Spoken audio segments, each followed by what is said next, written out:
তো বন্ধুরা, আজকের রূপকথার গল্পের নাম গুরুতের নীলগিরি অভিযান। একটি নীলগিরি পর্বতের গল্প। চলো শুরু করা যাক। ওই নীল পাহাড়ের ধারে যাও বুঝি, গায়ে নতুন কোনো প্রতীক দেখলে তাকে এমনিভাবে সাবধান করতো পাতাচি গায়ের লোকেরা।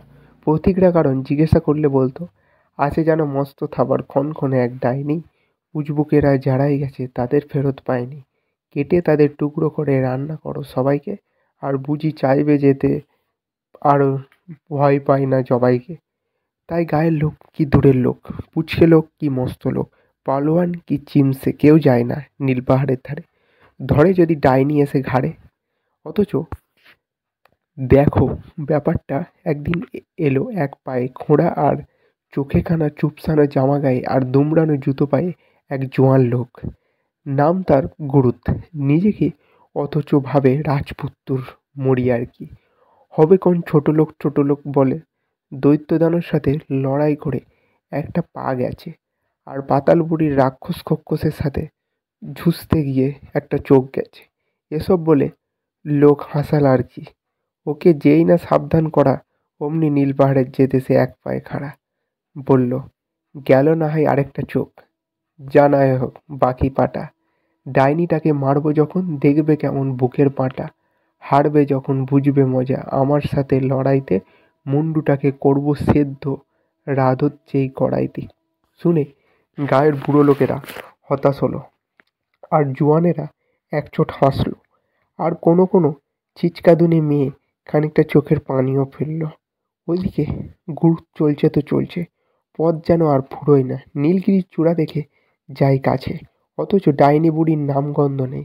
ব্যাপারটা কি ভাবতে ভাবতে গুরুত পৌঁছলো একেবারে চূড়ায়। যাত্রা তার ফুরোয়, চোখ তার জুড়োয়, চূড়ো থেকে যেন তার পুরো রাজ্য দেখা যাচ্ছে, আর ডাইনি বুড়ির বোধহয় প্রকাশ। ফিরতে যাবে এমন সময় দেখে একটা মেঘ কতক্ষণ থেকে চূড়ার সামনে জমে আছে। গুরুতের ভারী সন্দেহ হলো, করলো কি সাথের রাশিতে আকসি বেঁধে উপরে ছুঁড়ে মারলো। সেটা মেঘের গায়ে লাগতেই টেনে দেখলো শক্তভাবে লেগেছে কিনা। জানোই তো, পিছলে পড়লে গুরুতকে আর দেখতে হবে না, যমরাজ মহানন্দে খেয়ে নেবে, আর আমার গল্প এখানেই ফুরিয়ে যাবে। তারপর গুরুত রাশি বেয়ে মেঘটার উঠল, উঠে দেখে কি সুন্দর এক প্রাসাদ, ছাদটা তার সোনায় মোড়ানো, দেয়ালে হিরে চুনি গোজা। গুরুত্ব বীর, তাই ওর কাছে এসবের গুরুত্ব নেই। সাধারণ কেউ বলে দেখতে লোভে একেবারে হা হা করে উঠত। গুরুত এক মেঘের খাঁজে গা ডেকে প্রথমে ভালোভাবে খেয়াল করলে কোথায় কি আছে, তারপর প্রাসাদের দরজার উঁকি দিয়ে দেখে ভিতরে বিরাট ফরাস পাতা, তার এক কোণে বসে আছে বুড়ি ডাইনিটি। গুরুত তার পকেটের কুড়ুলটা হাতে তুলে নিল। এক কুড়াল হাতে থাকলো তাকে তার রক্ষে করার জন্য, কিন্তু ঢুকতে যাবে হঠাৎ কি হলো, কুড়ালটা হ্যাচকা টানে উপরে উঠে গেল। চেয়ে দেখে উপরে লোহার এক বাঁক নল মতন, যাতে কুড়ালটা লেগে যাচ্ছে। আর সাথে সাথে এক দৈত্য তার ওপর ঝাঁপিয়ে পড়ে, হাত পা বেঁধে নিল, আর ডাইনিটাকে খুব হাসালো। মারতে এলি আমায়, তবে এলি যে সে খুব লোটে, এবার দেখিস র্যাধি কেমন, ঝোল খাবো খুব চেটে। কুড়াল নিয়ে বাহাদুরি ভাবিস তো নয় জুড়ি, এখন কুড়াল দিলেও উড়াল লাগলো নিয়ে ম্যাগনেটে। ঘোড়া তাকিয়ে দেখলো, তাই তো, ডাইনিটি এক বিরাট ম্যাগনেট লাগিয়ে দৌড়ে, যাতে বীর পুরুষরা না ঢুকতে পারে অস্ত্র হাতে। আর এক বিরাট দৈত্য দাঁড়িয়ে আছে, যেটা তার কুপকাত করেছে। মুরাদ বলে, ছ্যাঁচা, এ তোর বিদ্যা, শেষমেশ মন্ত্র ভুলে মন্ত্র দিয়ে কারসাজি, লোক শুনলে তার রূপকথার রাজ্যে রি পড়বে।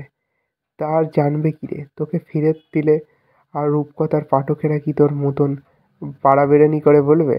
শোন বাছা, আমার বয়স হয়েছে, ওসব মন্ত্র ফন্ত্র আর ভালো লাগে না, তাই ম্যাগনেট আর জোটলাম। আর দৈত্যটা দেখছিস, একে তো চিনসেই মেঘের ওপর দৈত্য, সিম গাছের মাথা ফেলে মেঘ থামিয়ে ওত পেতে থাকে। আমি ভাবলাম এমন একটা মেঘ পেলে মন্দ হয় না, শেষ বয়সটা ঘুরে ঘুরে কাটাবো। তাই নীলগিরিটা সিম গাছ লাগিয়ে নিজেই ওত পেতেছিলাম, আর আমার কাছে আসতেই বশ করে নিলাম। জানিস তো, দেহে যত বড় বুদ্ধিতে তত খাট। তাই বস করে মোটেও বেগ পেতে হয়নি, তাই না? গিল্টু গিল্টু দৈত্য মাথা নাড়ল। জি মহামান্য, যা এবার একধারে নিয়ে রান্নার তোড়জোড় কর। দানবটা গুরুতকে নিয়ে রান্নাঘরে পৌঁছে দিল। বড় বড় ডেকচি পাতালে ভরা, উনুনে আগুন ধরা। গুরু দানবটাকে বলল, দেখ দৈত্য, ভালো হচ্ছে না কিন্তু। হাতের বাঁধন খুলে নে, তুইও ডাইনি থেকে মুক্তি পাবি। বললে কি হবে, দানবটা যে ডাইনির বস। দানব শুধু বলল, বেশি বকো না ছোট মানুষ, এক্ষুনি বাড়বুচির করে চিবিয়ে খেয়ে নেব। বাড়বুচি ও আছে নাকি? গুরু তো অবাক হয়। বলতে বলতে একদল বাড়বুচি এসে হাজির। হৈ হৈ করে বলে ঢুকলো, ৫-৬ জন কালচে মানুষ, হাতে বল্লভ, গায়ে গাছের বাকলের পোশাক, আর গলায় কিসের যেন মালা। এসেই গান জুড়ে দিল, খাবো খাবো মেরে খাবো, খাবো ঝোল ডুব দিয়ে, রোস্ট করবো টোস্ট করবো, খাবো ঝাল খুব দিয়ে, ভুনা হবে কালিয়া হবে, হবে দেখিস কড়মড়ে, ডাইনি খাবে দৈত্য খাবে, খাবে সব সড়মড়ে। শুনেই গুরুতের ভারী রাগ হলো। দানবটা বলল, এরা আফ্রিকার নরখাদক, ডাইনি বুড়ি এদের ধরে এনে প্রাসাদে রেখেছে। এদের রান্না ভালো বলে ভারী মজা করে রাঁধে, বলে লাল টানলো দোনোটা, তবে ঝালটা একটু বেশি দেয় এই যা।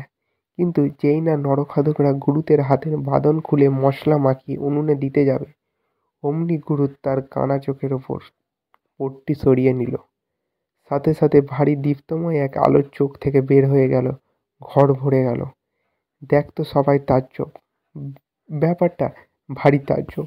ফের আবার পট্টি দিয়ে চোখ ঢেকে দিল। ততক্ষণ সবার বশ হওয়া ছেড়ে গেছে। আসলে গুরুতের কানা চোখটা ছিল মন্ত্রপুত। গুরুত বলল, কি এবার আমাকে রাঁধবি? না মহামান্য বীর, বেয়াদব মাফ করবেন। ওরা বলে ওঠে, দৈত্যটাকে কেঁদেই ফেলল। তবে এখানে চুপচাপ বসে থাকে, আমি ডাইনিটিকে দেখছি। বলে গুরুত হাজির হলো ডাইনির ঘরে। দেখি ডাইনিটিকে ডাইনিং টেবিলে বসে দাঁত খুঁটছে। গুরুতকে দেখে ভারী অবাক হলো। গুরুত বলল, এবার ডাইনিটাকে বুঝবি মজা। তোর বস কেউ নেই, মারবো গলা টিপে। খর্বতার ব্যাটার ফেলে কাছে আসবি তো মন্ত্র দিয়ে পিঁপড়ে বানিয়ে ফেলবো। মন্ত্র তুই কেমন জানিস? জানা আছে বেশ। দৌড়ে মন্ত্র লাগিয়ে বীরদের মধ্যে মস্করা। তবে রে হ্যাবলিং ট্যাবলিং, ডাইনি মন্ত্রে পড়ে ছুটল মরল গুরুতের দিতে যাতে পিঁপড়ে হয়ে যায়। আর সত্যি সত্যি গুরুত পিঁপড়ে হয়ে গেল। আর তৎক্ষণাৎ গুরুত ডাইনিটিকে দিল এক কামড়, তাতেই ডাইনিটিকে মুণ্ডুপাত হয়ে মারা গেল। হবে না হবে না, গুরুত পিঁপড়ে হলেও পিঁপড়েটা হলো আকারে ঠিক গুরুতের মতনই। আর জানো তো, অত বড় পিঁপড়ে কামড় দিলে না মরে বাঁচা যায়? আসলে ডাইনিটি বোকা। পিঁপড়ে হবার পর আকারে ছোট করার মন্ত্র সে কবেই ভুলে গেছে। তা কি তার মনে আছে?